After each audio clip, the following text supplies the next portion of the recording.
देखो बच्चों, आज हम क्लास 11 के यूनिट नंबर फर्स्ट का पहला लेसन रसायन विज्ञान पढ़ने जा रहे हैं, जिसका चैप्टर का नाम है रसायन की कुछ मूल अवधारणाएं। यानी इस चैप्टर का नाम है रसायन की कुछ मूल अवधारणाएं।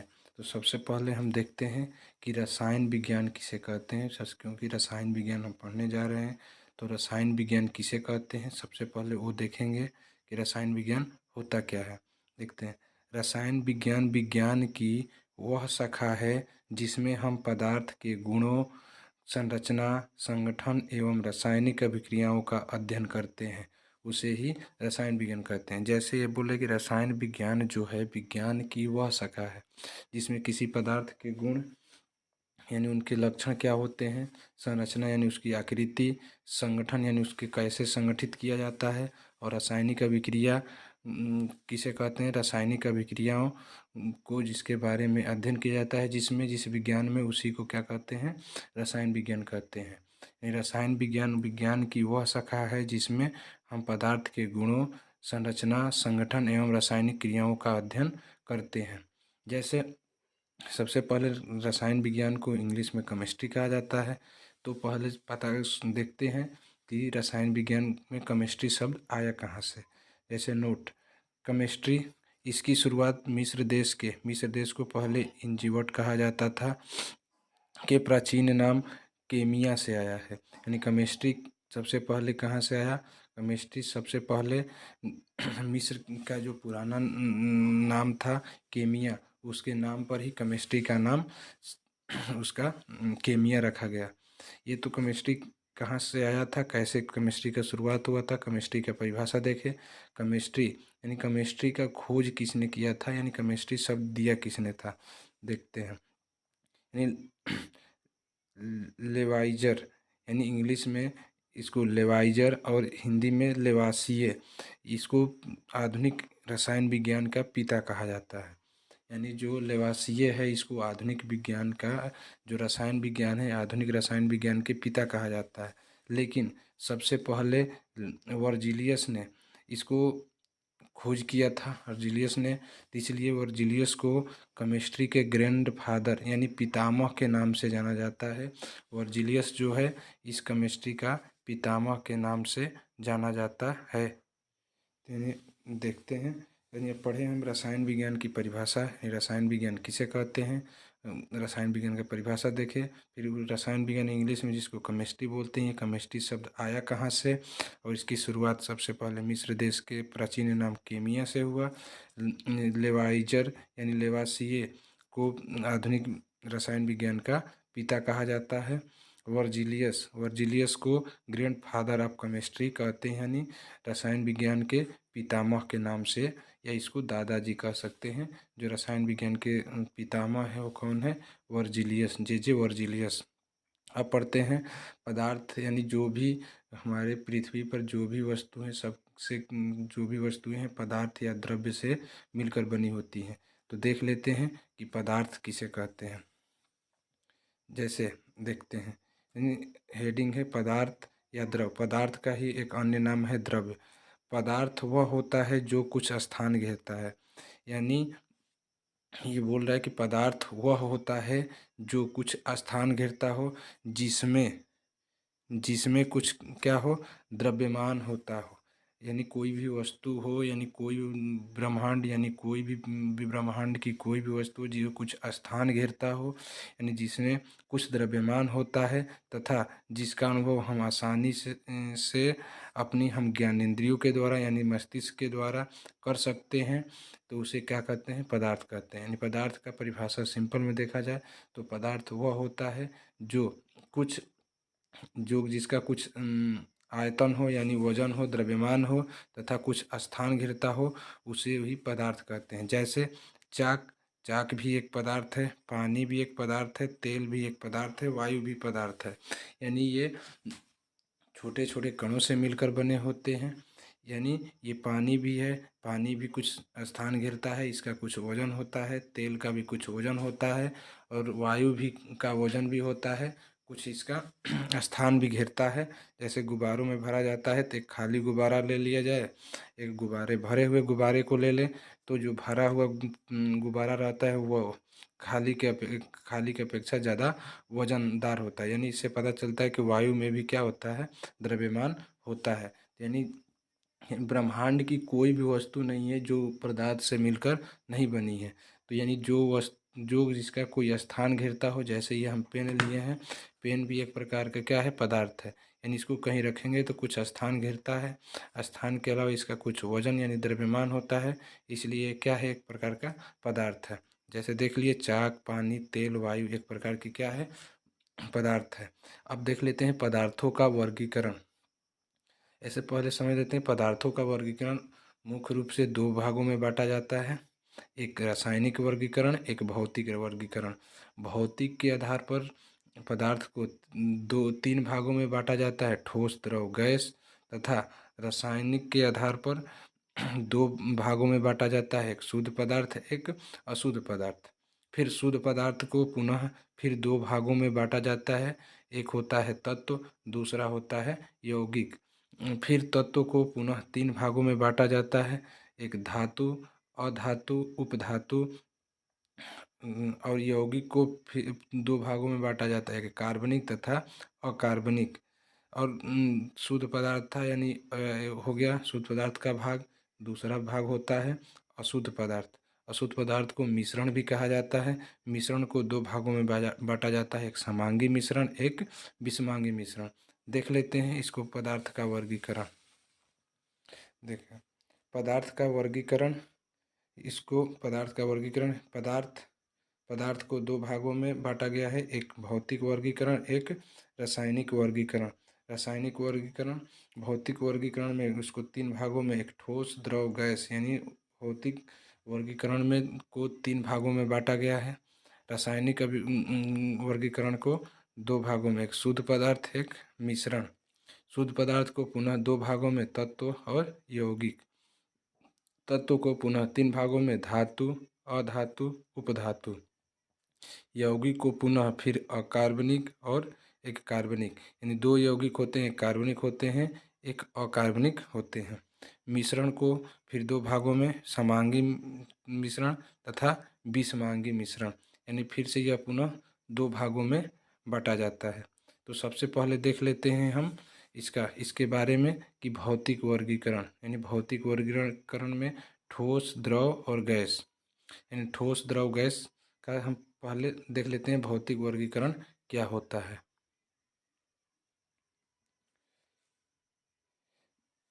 देखते हैं भौतिक वर्गीकरण। भौतिक वर्गीकरण में हम देखेंगे सबसे पहले क्या होता है, ठोस, द्रव और गैस। हम पहले देख लेते हैं ठोस। ठोस का परिभाषा हम इस तरह समझ लेते हैं कि ठोस क्या होता है।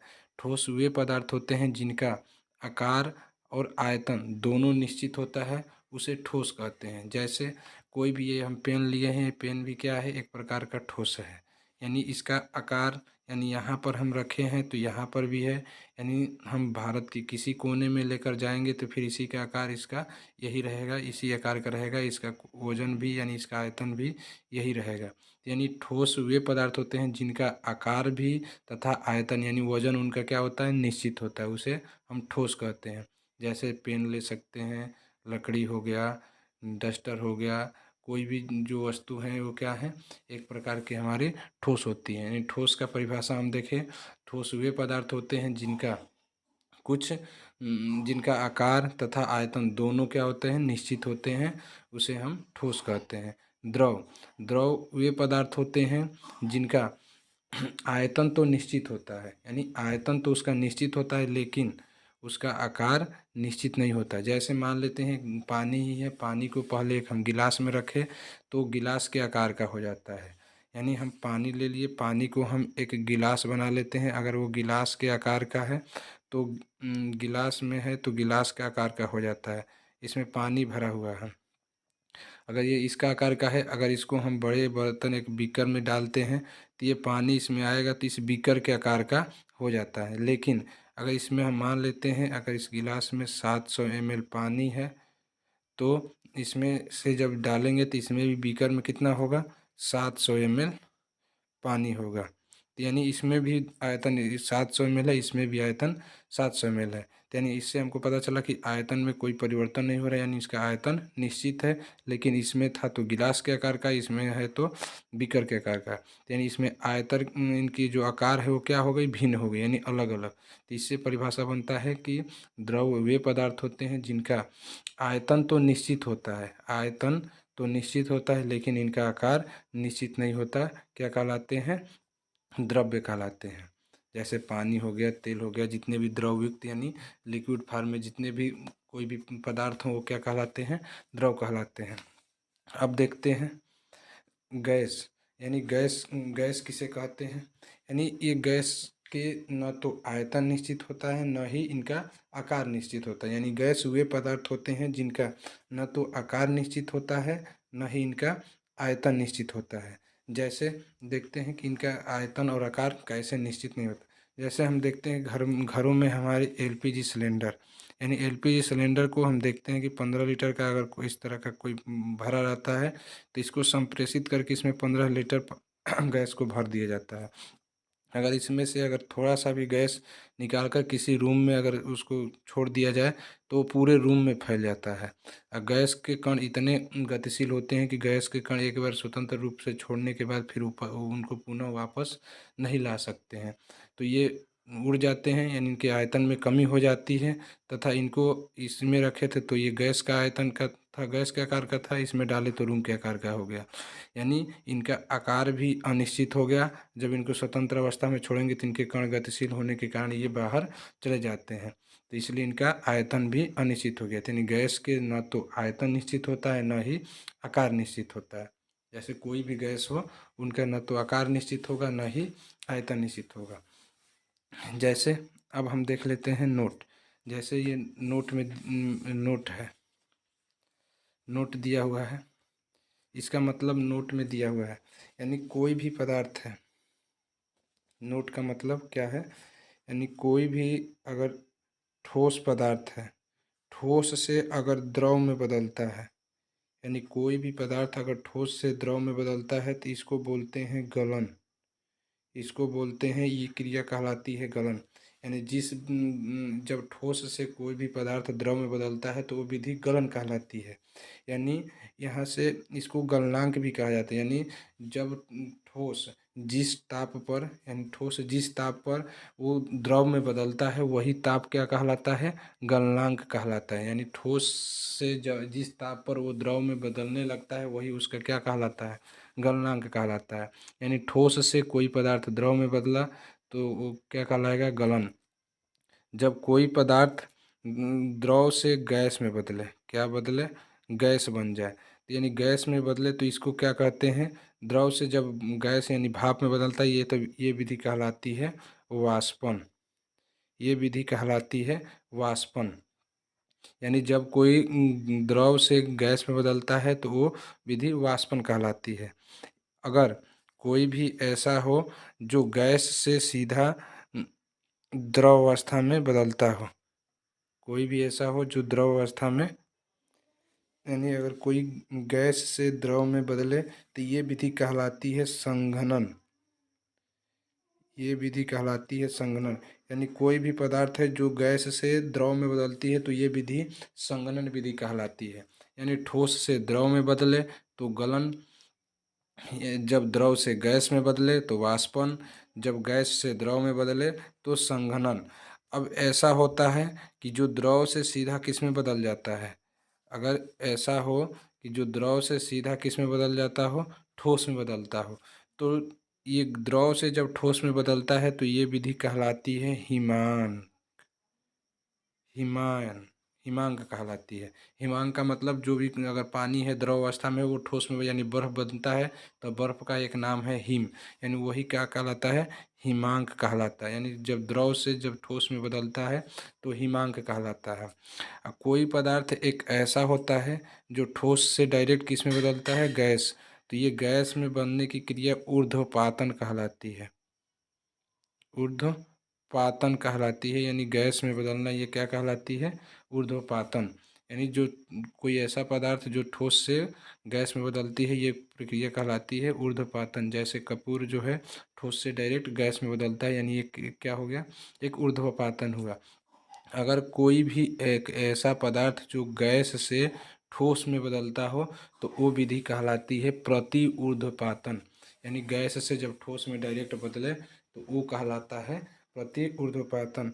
यानी इसमें वही हम लिखे हुए हैं, जैसे हम देखते हैं,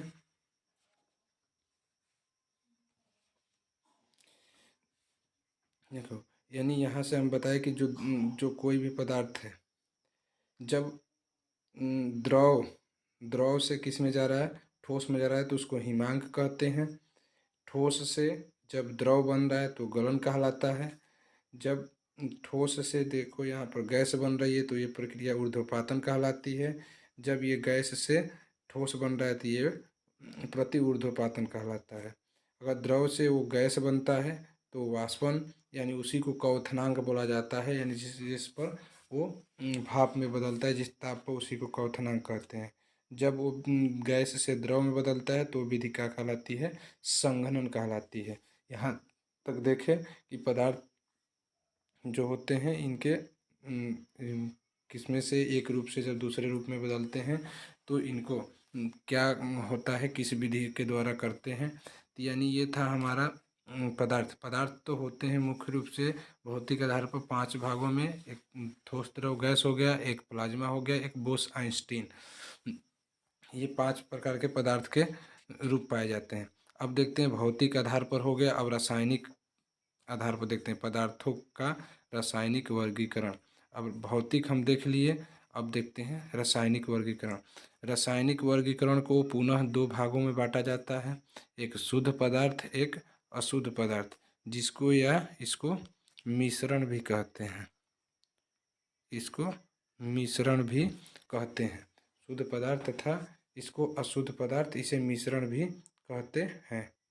तो इसमें सबसे पहले हम हेडिंग डाल लेते हैं शुद्ध पदार्थ, यानी इसमें रासायनिक वर्गीकरण में है शुद्ध पदार्थ तथा अशुद्ध पदार्थ। इसमें सबसे पहले हेडिंग डाल लेते हैं शुद्ध पदार्थ। इनके प्रत्येक भाग का संगठन समान होता है, यानी इसका शुद्ध पदार्थ किसे कहते हैं, यानी इनके प्रत्येक भाग का जो संगठन होता है वो समान होता है तथा इनमें कोई अशुद्धि नहीं होता। यानी जो भी अगर शुद्ध पदार्थ होगा उसमें इसका संगठन जो होता है, इनका कोई भी आकार भी जो होता है, इनको संगठित करने का एक समान रूप से फैले रहते हैं। यानी अगर शुद्ध पदार्थ है तो हर जगह वो क्या होते हैं, एक समान रूप से फैले हुए रहते हैं, यानी संगठन समान रहता है तथा इनमें कोई अशुद्धि नहीं मिली होती है। शुद्ध पदार्थ को पुनः 2 भागों में बांटा जाता है, यानी पुनः इसको 2 भागों में बांटा जाता है। कौन कौन से हैं देख लेते हैं। एक है तत्व। तत्व को इंग्लिश में एलिमेंट बोला जाता है, यानी पहले शुद्ध पदार्थ को तत्व, यानी इसको इंग्लिश में एलिमेंट, और दूसरा होता है यौगिक। यौगिक को इंग्लिश में कंपाउंड बोला जाता है। यानी शुद्ध पदार्थ को 2 भागों में बांटे, एक तत्व, दूसरा यौगिक। अब देख लेते हैं हम तत्वों का परिभाषा। जैसे तत्व, तत्व ये तत्व लिखे हैं।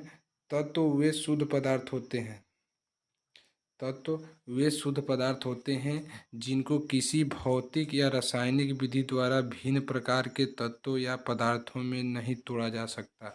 यानी तत्व ऐसे पदार्थ होते हैं जिनको या तो भौतिक क्रिया कराकर या तो रासायनिक क्रिया कराकर किसी दूसरे रूप में उसको तोड़ा नहीं जा सकता है।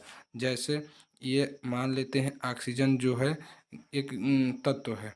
ये तत्व हुआ, अगर इसको ऑक्सीजन को या ऑक्सीजन को जब इन दोनों को या तो रासायनिक अभिक्रिया कराएंगे तो ये नहीं कि ये कार्बन डाइऑक्साइड बन जाता है।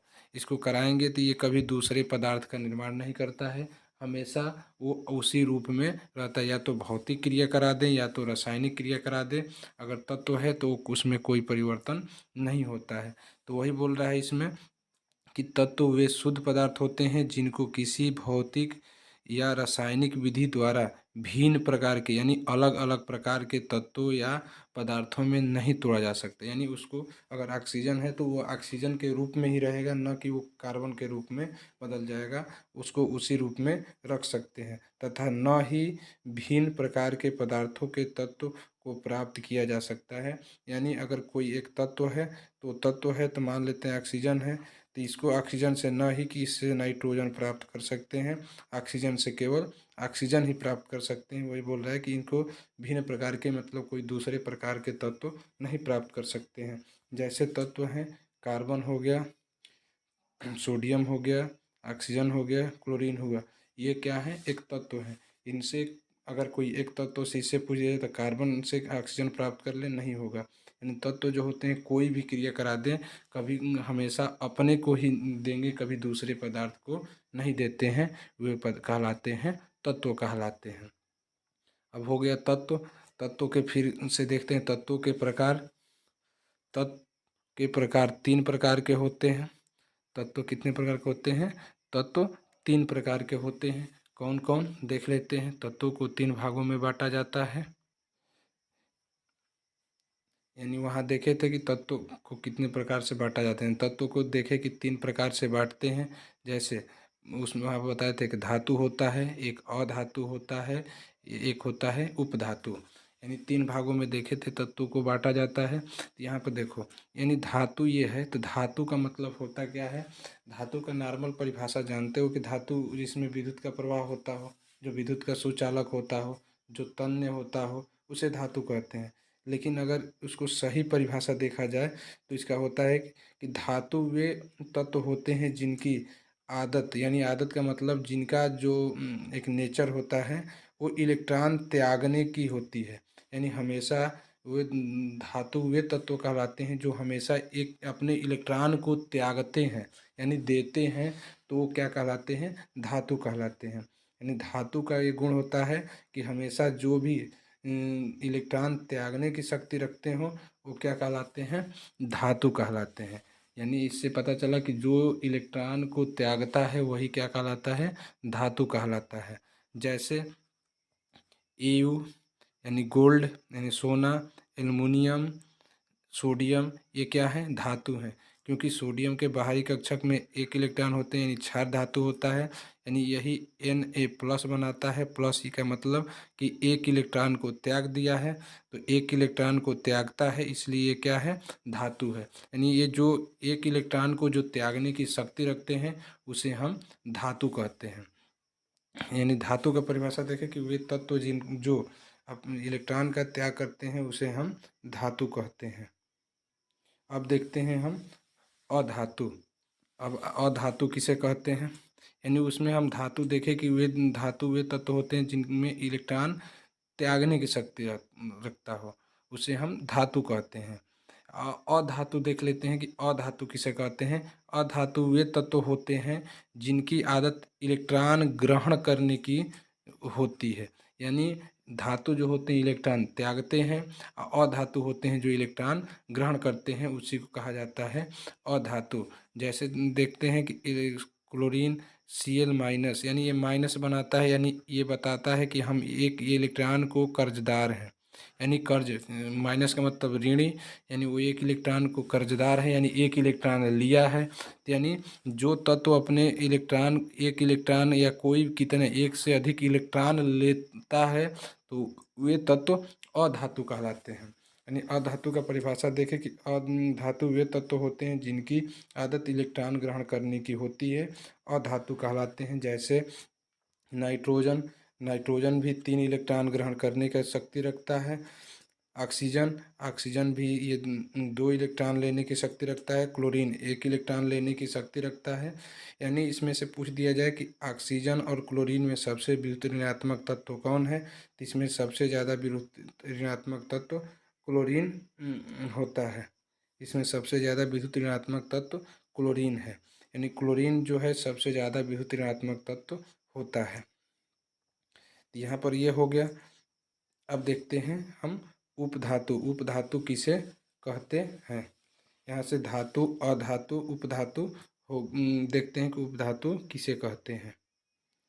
देखते हैं कि उपधातु किसे कहते हैं। इनमें धातु व अधातु दोनों के गुण होते हैं। यानी ऐसे तत्व जिनमें धातु और अधातु दोनों के गुण पाए जाते हैं वो कहलाते हैं उपधातु। यानी जिसमें धातु और अधातु दोनों के गुण पाए जाते हैं वो कहलाते हैं उपधातु। जैसे आर्सेनिक और जर्मेनियम जो है एक प्रकार के क्या हैं, उपधातु होते हैं। आर्सेनिक और जर्मेनियम एक जो होते हैं क्या होते हैं, उपधातु होते हैं। उपधातु बहुत हैं लेकिन मुख्य रूप से ये दोनों को याद किया जाता है। आर्सेनिक और जर्मेनियम जो है ये उपधातु होते हैं। अब देखते हैं आगे, हम देख लिए शुद्ध पदार्थ। शुद्ध पदार्थों को में हम देख लिए शुद्ध पदार्थों को दो भागों में बांटा जाता है, एक तत्व एक यौगिक। तत्वों के पढ़ लिए कि तत्वों को फिर पुनः तीन भागों में बांटा जाता है, धातु अधातु उपधातु। अब पढ़ते हैं हम यौगिक। यौगिक किसे कहते हैं?